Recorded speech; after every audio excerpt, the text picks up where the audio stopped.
설교의 황태자라 불리우는 스펄전 목사님은 1834년 영국 남부의 조용하고 엄숙한 가정에서 태어났습니다. 목사님의 할아버지와 아버지는 청교도 목사였고, 목사님이 태어나기까지 12대에 걸쳐 전통적인 청교도 신앙을 지켜왔으며, 그런 영향으로 목사님의 몸에도 청교도적인 향기가 배어 있었습니다.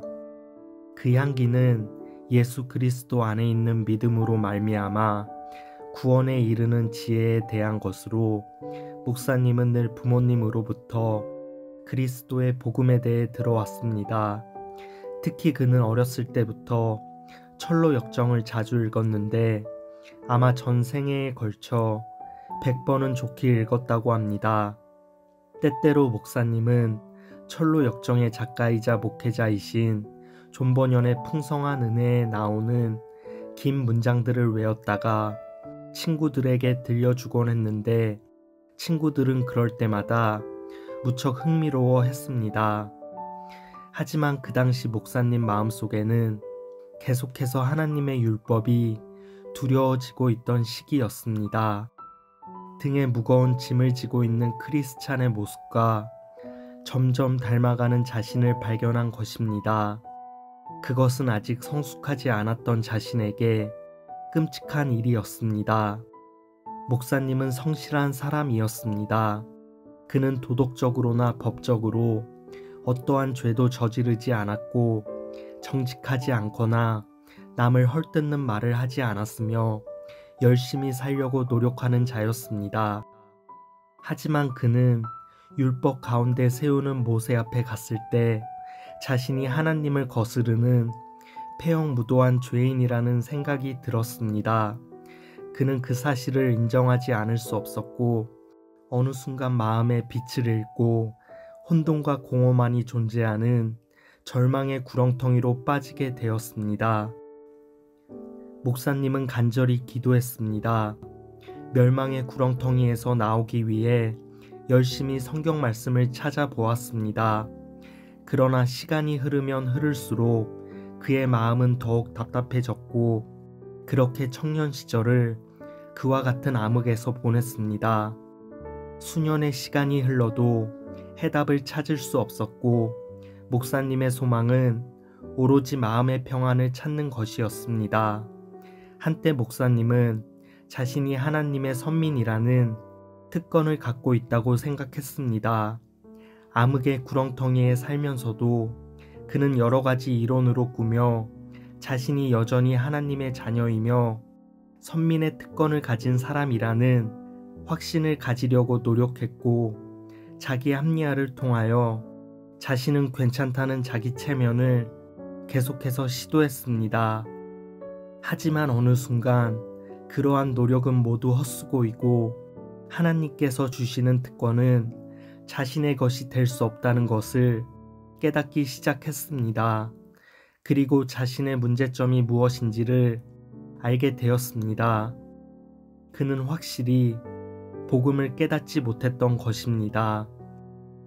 목사님은 기독교 가정에서 태어났고, 아버지가 목사였음에도 불구하고 그때까지 복음의 단순성을 깨닫지 못하고 있었습니다. 목사님은 너무도 답답해서 콜체스터의 모든 교회들을 두루 헤매고 다녔습니다.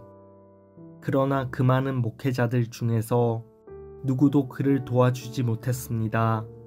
목사님은 그들에게서 아무것도 발견하지 못했고, 설교가 끝나면 그저 좋은 말씀 잘 들었다는 정도의 생각만 머릿속에 남을 뿐이었습니다. 주 예수를 믿으라. 그리하면 너와 내 집이 구원을 얻으리라. 이 말씀을 수없이 들었지만 여전히 주 예수를 믿는다는 것이 무엇을 의미하는지 몰랐습니다. 그중 어떤 설교자는 항상 율법에 대해서만 설교했는데 율법을 잘 지켜야 한다는 내용의 말만 계속해서 강조함으로써 그는 여러 사람들에게 자기 자신도 다 실천할 수 없다는 걸 알면서도 무거운 마음의 짐과 고통의 멍에를 더해주기만 했습니다. 어느 주일 아침 심하게 몰아치는 눈보라가 목사님의 길을 막았습니다. 하지만 돌이켜 봤을 때 그때 그 눈보라가 목사님의 길을 막지 않았더라면 자신은 평생을 헤매고 살지 않았을까라는 생각이 든다고 합니다.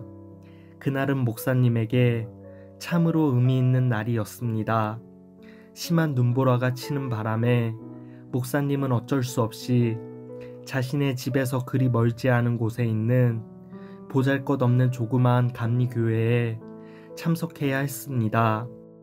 썩 마음이 내키진 않았지만 그는 별 수 없이 그곳에서 아침 예배를 볼 수밖에 없었습니다.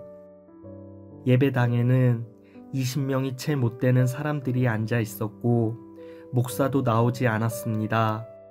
이윽고 한 초라한 사람, 아마 양복점 직공이거나 그렇지 않으면 구두를 고치는 사람처럼 보이는 이가 강당 위에 올라갔습니다. 원고도 없이 올라간 그 사람은 성경 본문을 그대로 읽기 시작했습니다. 이사야 45장 22절 땅끝의 모든 백성아 나를 앙망하라.